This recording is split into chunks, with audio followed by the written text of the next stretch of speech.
इंसाफ किया जाए। फिलहाल जम्मू से जो तस्वीरें आप देख पा रहे हैं, इसको लेकर मांग तेज कर रही है कि इंसाफ किया जाए, क्योंकि इसके बाद एक पहलू जो इस चीज के खुल रहे हैं वो भी आपको बताएंगे। पर सबसे पहले तस्वीरें आप इस चीज पर देखें जहां पर लगातार नारेबाजी अब इस चीज को लेकर तेज हो रही है, और इसी के साथ साथ फिलहाल लगातार एक के बाद एक जो है इसके साथ राजपूत राष्ट्रीय करनी सेना के अध्यक्ष श्री सुखदेव सिंह गोगामणि जी का कल दिन दहाड़े अज्ञात लोगों ने उनके ऑफिस में जाके गोली मार के उनकी हत्या कर दी। और आज हम युवा राजपूत सभा यहाँ पे प्रोटेस्ट कर रही है कि उनके हत्यारों को फांसी होनी चाहिए, क्योंकि परसों वहाँ पे इलेक्शन हुई है। क्या किसी साजिश के तहत उनको वहाँ पे मारा गया है? कि वो जो पूरे हिंदुस्तान के राजपूतों को इकट्ठा कर रहा था, आज के 10 दिन बाद दिल्ली में एक महासम्मेलन जो राजपूतों का था उनकी अगुवाई में हो रहा था, इसके पीछे कौन सी जो विदेशी ताकतें हैं या देश की ताकतें हैं, ये हम जानना चाहते हैं। उनको इंसाफ मिलना चाहिए, क्योंकि उन्होंने अपनी जिंदगी जो है हम राजपूतों के नाम निशावर की थी। एक करनी सेना का उन्होंने संगठन बनाया हुआ था, वो यहीं हमारे जम्मू में भी उनकी शाखा है।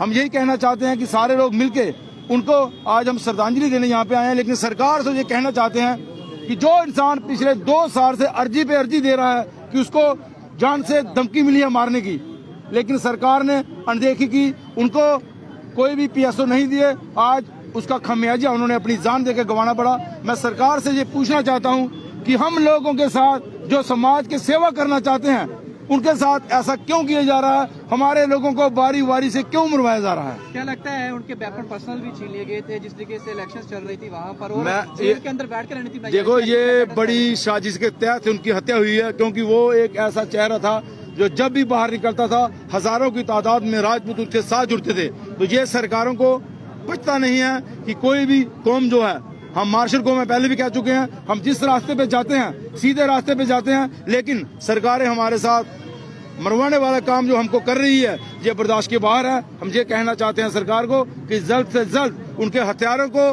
फांसी की सजा होनी चाहिए और इंसाफ मिलना चाहिए कि वो जो हम लोगों का भला कर रहा था उसने अपनी जान गंवानी पड़ी हमारे लोगों के पीछे। हम लोगों के बाहर आके उनको सच्ची श्रद्धांजलि देनी चाहिए। क्या लगता है इतना गुस्सा था कि एक नहीं दो नहीं 17 गोलियां मारी? देखिए, 17 गोलियां 18 गोलियां उन पे मारी, उनको गिरने के बावजूद उनके सर पे गोली मारी है। मैं यही कहना चाहता हूं कि सरकारों को ऐसे काम जो लीडर हैं उनको संभाल के रखना चाहिए, उनकी प्रोटेक्शन सरकार को खुद करनी चाहिए।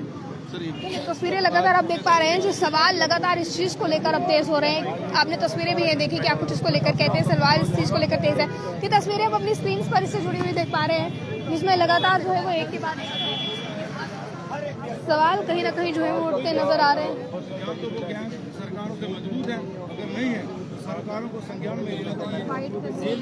लोग बाहर जो सोशल वर्क कर रहे हैं, समाज को जोड़ने का काम कर रहे हैं, उनको दिन दहाड़े मरवाया जा रहा है। इसकी जो है इसकी जिम्मेवारी सरकार नहीं लेगी तो कौन?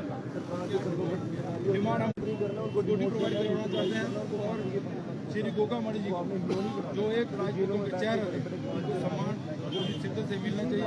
मैं कहता हूँ आज जो राजस्थानी हो रहा है जम्मू में ना हो, इसके लिए सरकारों को ये भी देखना चाहिए कि जो समाज से लोग हैं उनकी देखभाल सरकारों ने खुद की। तस्वीरें लगातार स्क्रीन पर आप देख पा रहे हैं। युवा राजपूत सभा की तरफ से अब जिस चीज को लेकर जो है वो मांग तेज की जा रही है, तब से ये चीज सामने आई है।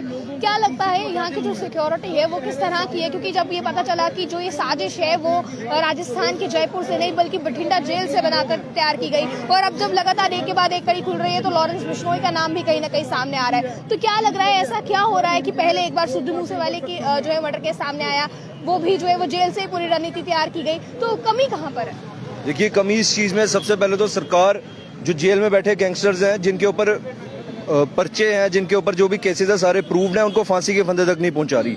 उसके विपरीत उनको हीरो बनाया जा रही है, उनको प्रमोट कर रही है, उनको डिमोट नहीं कर रही, न्यूट्रलाइज नहीं कर रही, उनको इस समाज से निकाल नहीं रही। सबसे बड़ी गलती सरकार की है, एजेंसी की है, इंटेलिजेंस की है, जिनके पास रिपोर्ट्स होनी चाहिए। गोगामणि जी कोई आम इंसान नहीं थे, वो एक बहुत बड़ी कम्युनिटी को थ्रू आउट इंडिया रिप्रेजेंट करते हैं। कम से कम सरकार उनको थोड़ी सिक्योरिटी देती, उनकी सिक्योरिटी का ख्याल रखती तो आज ये सब नहीं होता।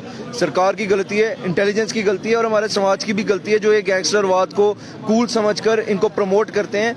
आइंदा से उनके लिए भी एक सीख है कि अगर आप इनको प्रमोट करेंगे, कल ये आप ही के घरों में पहुंचेंगे पिस्तौलें लेकर और आप ही के घरों का कब्जा करेंगे। जेल में बैठने के बाद भी इतनी बड़ी रणनीति तैयार करना, क्योंकि एक छोटी बात नहीं। सिद्धू मूसेवाला की बात करें, उन्हें भी सिक्योरिटी प्रोवाइड थी, पर जब उनका कत्ल हुआ सिक्योरिटी उस समय उनके साथ नहीं थी। इनकी बात की जाए, सुखदेव सिंह जी की बात की जाए, इन्हें भी सिक्योरिटी। अब किस तरह से देखते हैं ये चीजें, इतनी बड़ी चीजें जो है वो जेल में बैठकर जो है वो सब पूरी रणनीति तैयार करना, ये कहीं ना कहीं निशान या सवाल जो है वो सिक्योरिटी पर भी दाग है। देखिए, सिक्योरिटी पर निशान है, एजेंसीज पर निशान है और इन्फॉर्मेशन ब्रीच पर जो है एक सवालिया निशान है। सिद्धू मूसेवाला कोई छोटा व्यक्ति नहीं था, श्रीमानी घोगा मड़ी जी कोई छोटे व्यक्ति नहीं, और ऐसे कई हत्याकांड हुए हैं जो कोई छोटे मोटे लोग नहीं थे, हमारे जैसे आम इंसान नहीं थे, वो बड़े लोग थे, रिप्रेजेंटेटिव थे। कम से कम सरकार उनकी इन्फॉर्मेशन के रिलेटेड, सिक्योरिटी के रिलेटेड थोड़ी चौकस होती, कोई चौकन्नी होती तो ये हरकतें नहीं होती। सरकार की अपनी गलती है, एजेंसीज की गलती है, और सबसे बड़ी गलती है सरकार जो जेल में बैठे उनको प्रमोट कर रही है, उनके इंटरव्यूज हो रहे हैं, सब कुछ हो रहा है, उनको न्यूट्रलाइज क्यों नहीं कर रही, समाज से क्यों नहीं निकाल रही, हमारे सिरों पर उन्होंने एक डर का पुतला क्यों बना के रखा है। इसलिए सरकार को समझना चाहिए, अगर सरकार आज इन गैंगस्टर्स को प्रमोट करती नहीं और नहीं रोका उन्होंने, तो कल को यही सरकारों के दफ्तरों में भी घुसेंगे बड़े बड़े पॉलिटिशियंस के और उनका भी नाश करेंगे, क्योंकि गैंगस्टर का माइंडसेट हमेशा इवल होता है, कभी पॉजिटिव नहीं होता। तस्वीरें लगातार स्क्रीन पर आप देख पा रहे हैं, क्या कुछ इसको लेकर जो है वो युवा राजपूत सभा के कार्यकर्ता कहते हैं, क्योंकि एक बहुत बड़ी बात और बहुत सवाल या निशान जो है वो इसके बाद एक खुलकर सामने आ रहे हैं। जिस तरह से एक के बाद एक कड़ियां खुलती जा रही है, उसी तरह से सवाल भी जो है वो लगातार सामने दीवार की तरह आकर खड़े हो रहे हैं। आप इसे किस तरह से देखते हैं, आपकी इस पर क्या राय है, आप लोग अपनी राय को रखेगा कमेंट बॉक्स में। पॉलिटाइम्स के साथ कैमरा पर्सन गुलशन को दीजिए इजाजत। जय हिंद।